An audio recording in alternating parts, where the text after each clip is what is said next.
नमस्कार, मैं हूं मोहित कांग, moneyfront.in का को-फाउंडर और सीईओ। आज हम बात करेंगे गोल्ड के बारे में।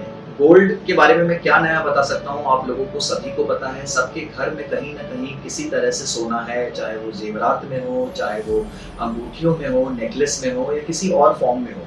गोल्ड एक ऐसी चीज है जो कि हर इंडियन हाउस होल्ड में मिलता है, जो कि हमें हमारी जनरेशन से मिला है, हमारे दादा परदादाओं ने हमें विरासत में दिया है और शायद हम आगे भी उसे पास ऑन करेंगे।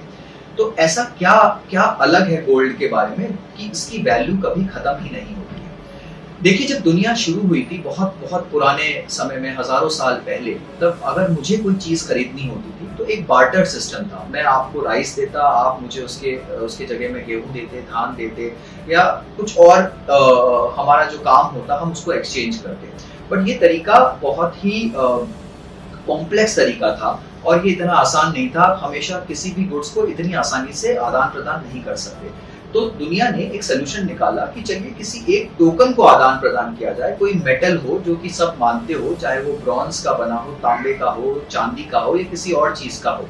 तो धीरे धीरे यहाँ पर मेटल्स, धातु से बनी हुई चीजें यूज होने लग गई। पर ये देखा गया कि हर धातु हर दुनिया में अलग है। तो जो धातु चाहे भारत में मानी जा रही है, हो सकता है वो यूएस में इतनी वैल्यूएबल ना हो या उसकी कोई वैल्यू ना हो, इतनी आसानी से ना मिले, राइट। तो ये सब देखते हुए सडनली गोल्ड का इजाद हुआ और गोल्ड के सिक्के या फिर सोने के जो सिक्के हैं या सोने को करेंसी के रूप में माना गया, क्योंकि पूरी दुनिया में सोने को वैल्यूएबल माना जाता था, उसे प्रेशियस समझा जाता था, कहीं पर भी उसे ले जाना आसान था। छोटे छोटे सिक्कों में, छोटे छोटे टोकन्स में उसे बना दिया जाता था, आप उसे कैरी कर सकते थे और उसका वैल्यू कभी खत्म नहीं होता था। तो वो आगे से आगे आप अपने बच्चों को, बच्चों के बच्चों को आप अपने गोल्ड को दे सकते थे और उसका करेंसी का जो वैल्यू था वो आप प्रिजर्व करके रख सकते थे। तो गोल्ड की मान्यता वहां से आधारित हुई। ये एक बहुत ही सुलभ, बहुत ही दुर्लभ करेंसी के रूप में स्थापित हो गया। पर गोल्ड की एक खामी थी जो कि कभी पूरी नहीं हो पाई, वो ये थी कि उसे आप छोटे हिस्सों में नहीं बांट सकते थे। तो अगर मुझे जाना है और बहुत ही छोटी सी चीज खरीदनी है, उदाहरण के तौर पर लीजिए, अगर मुझे कहीं पर एक चॉकलेट खरीदनी है, राइट, तो उसकी कीमत होगी 1 रुपया।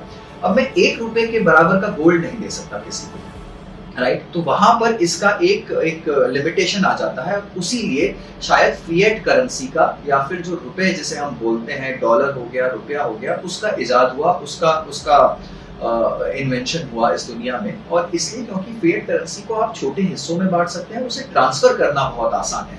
गोल्ड को आज भी फिजिकली ट्रांसफर करना इतना आसान नहीं है। अगर आपको 10 किलो गोल्ड यहाँ से कहीं यूएस ले जाना हो तो बहुत भारी काम है, राइट। बट फिजिकली आप उसके बराबर का रुपया ट्रांसफर कर सकते हैं आज आसानी से। तो ये सब चीजों के को मद्देनजर रखते हुए फिएट करेंसी का इन्वेंशन हुआ, इसलिए फिएट करेंसी पॉपुलर हुई। अदरवाइज गोल्ड से अच्छा स्टोर ऑफ वैल्यू, गोल्ड से अच्छा प्रिजर्वेशन ऑफ वैल्यू और गोल्ड से अच्छा मॉनेटरी एसेट कहीं नहीं था दुनिया में। तो आज भी उसकी चमक बरकरार है। गोल्ड आपका करेंसी का जो वैल्यू है उसको प्रिजर्व करके रखता है, चाहे कितना भी इन्फ्लेशन बढ़ जाए। 100 साल की अगर हिस्ट्री को देखेंगे तो जिस दर पर इन्फ्लेशन बढ़ा है, जिस दर पर रेट्स बढ़ी है इकोनॉमी में, गोल्ड का भाव भी उसी दर पर, उसी चाल से बढ़ा है।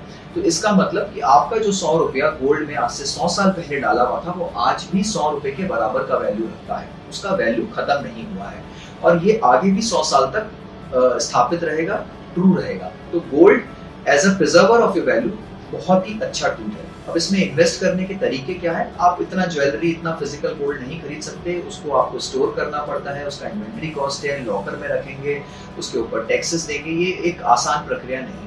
सबसे आसान और सबसे सरल क्या है? डिजिटल गोल्ड लीजिए, म्यूचुअल फंड के थ्रू लीजिए या फिर सोवरेन गोल्ड बॉन्ड फंड जो कि आरबीआई निकालता है, आप उनमें इन्वेस्ट करिए। वो आपको गोल्ड के भाव की चाल तो देंगे ही देंगे, साथ में 2.5% इंटरेस्ट आपको हर साल मिलेगा उसके ऊपर, जो कि एडिशनल इनकम है, राइट। और सबसे बड़ी बात कि 8 साल जब आप उसे होल्ड कर लेंगे तो मैच्योरिटी पर वो पूरी तरह से टैक्स फ्री हो जाएगा। तो गोल्ड में निवेश हर पोर्टफोलियो में होना ही चाहिए। एक एसेट एलोकेशन का बहुत ही अहम हिस्सा है गोल्ड और उसमें निवेश करने का सबसे आसान और सबसे अच्छा तरीका है सोवरेन गोल्ड बॉन्ड फंड्स। तो ये जरूर करिए और आने वाली अपनी पीढ़ियों के लिए एक एसेट एलोकेशन के तौर पर गोल्ड को अपने पोर्टफोलियो में जरूर बनाएं। Thank you.